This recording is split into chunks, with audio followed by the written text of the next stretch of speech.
నమస్తే పిఎస్ఆర్ఓ 10 కి స్వాగతం. వివరాల్లోకి వెళితే భద్రాద్రి కొత్తగూడెం జిల్లా కొత్తగూడెం క్లబ్లో లక్షీదేవిపల్లి, సుజాత నగర్, పాల్వంచ, చుంచుపల్లి మండలాలకు చెందిన లబ్ధిదారులకు ఇందిరమ్మ ఇండ్ల మంజూరు పత్రాలను మరియు ఎస్ఆర్టీ మాయాబజార్ నిర్వాసితులకు ఇండ్ల స్థలాల పట్టాలను తెలంగాణ రెవెన్యూ, గృహ నిర్మాణం, సమాచార శాఖల మంత్రి పొంగులేటి శ్రీనివాసరెడ్డి, ఎంపీ రామసహాయం రఘురామరెడ్డి, స్థానిక ఎమ్మెల్యే కూనంనేని సాంబశివరావు, జిల్లా కలెక్టర్ జితేష్ వి పాటిల్ అందించారు.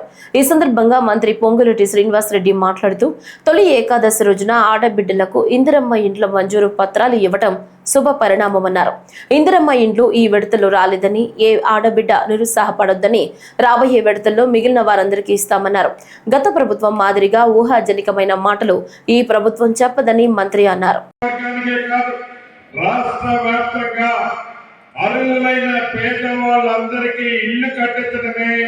మన ఇందిరమ్మ ప్రభుత్వం యొక్క లక్ష్యం. ఇందిరమ్మ ప్రభుత్వం అంటేనే ఇందిరమ్మ ఇల్లు, ఇందిరమ్మ ఇల్లు అంటేనే అది ఇందిరమ్మ ప్రభుత్వం. ఏ ఊళ్ళోనైనా గుడి ఉండదో లేదో నాకు తెలియదు, కానీ ప్రతి ఊళ్ళో రాబోయే రోజుల్లో ఇందిరమ్మ ఇల్లు లేని గ్రామం ఉండదని అయితే ధైర్యంగా చెప్పగలుగుతాను. ఈ 4.5 లక్షల ఇళ్లలో ఇప్పటికే 2,50,000 ఇళ్లు పైచలకు వడివడిగా పనులు జరుగుతున్నాయి.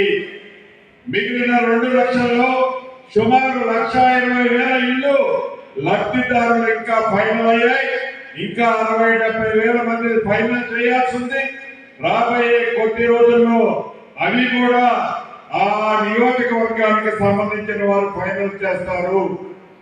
ప్రతి సోమవారం నాడు ఫౌండేషన్ కట్టుకుంటే 1,00,000 రూపాయలు, స్లాబ్ లెవెల్ కట్టుకుంటే 1,00,000 రూపాయలు, స్లాబ్ వేస్తే 2 లక్షల రూపాయలు, గోపరేషన్ చేసేటప్పుడు మరొక 1,00,000, అన్ని కలిపి 5 లక్షలు ఇచ్చే కార్యక్రమాన్ని పేదోడి కళ నెరవేర్చాలని గౌరవ ముఖ్యమంత్రి రేవంత్ రెడ్డి గారి ఆలోచనలకి ఈ ప్రభుత్వం ఈనాడు వడివడిగా ఈ ఇందిరమ్మ ఇళ్ల కార్యక్రమాలను పేదోళ్ళకి అందిస్తుంది.